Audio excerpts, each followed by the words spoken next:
Ayah dan anak tega membunuh seluruh keluarganya demi mendapatkan warisan keluarganya. Peristiwa mengerikan ini terjadi di Desa Marga Jaya, Kecamatan Negara Batin, Kabupaten Waikanan, Lampung. Pelaku berinisial EW dan DW warga Waikanan, Lampung ini diketahui tega membunuh 5 orang anggota keluarganya demi merebut harta warisan. Kelima jenazah saat ini sudah dilakukan autopsi untuk mengungkap penyebab kematiannya.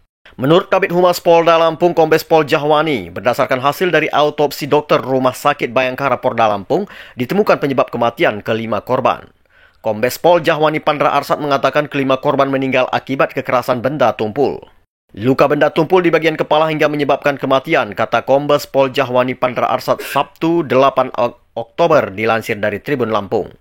Kapolres Waikanan AKBP Teddy Rakesna menuturkan kasus ini berawal saat tersangka E bertengkar dengan korban Wawan 40 yang adalah anak kandungnya terkait masalah harta warisan.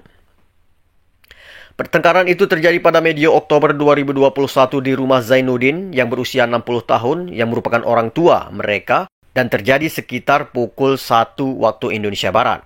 Di rumah saat itu ada korban Zainuddin, Siti Romlah atau ibu tiri dari tersangka E, dan Zahra, anak korban Wawan, sedang tidur pada saat itu, kata Teddy kepada wartawan usai rekonstruksi Jumat petang.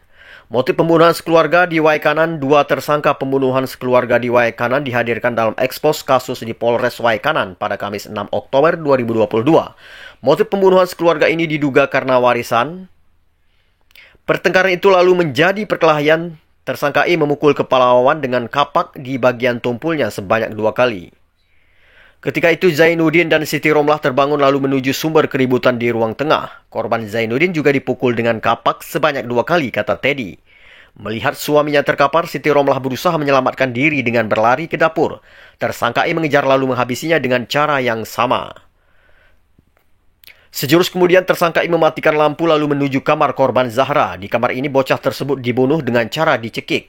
Untuk menyembunyikan pembunuhan itu, tersangka E lalu ke bagian belakang rumah dan membuang jasad keempat korban ke dalam septic tank.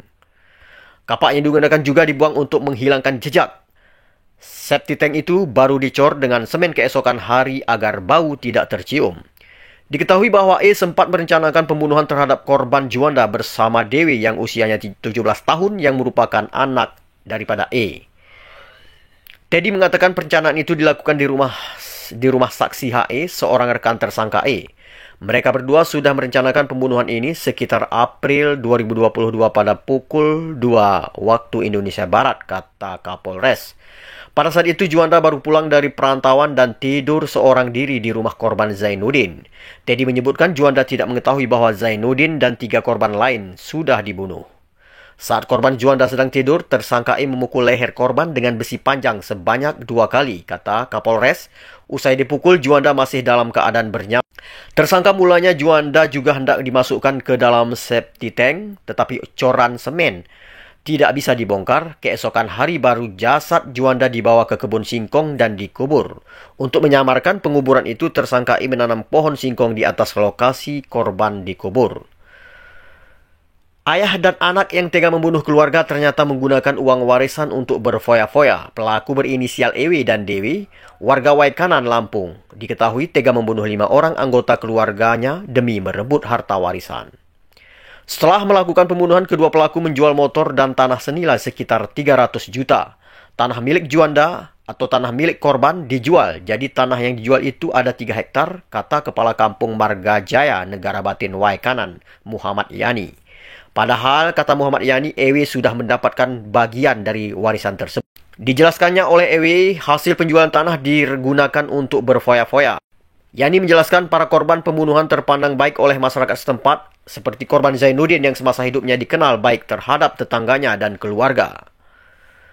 Zainuddin telah membagikan hartanya kepada anak-anaknya, jadi harta kepada anak-anaknya itu sudah ada bagiannya. Zainuddin merupakan orangnya pendiam dan rajin beribadah serta bersosialisasi kepada masyarakat.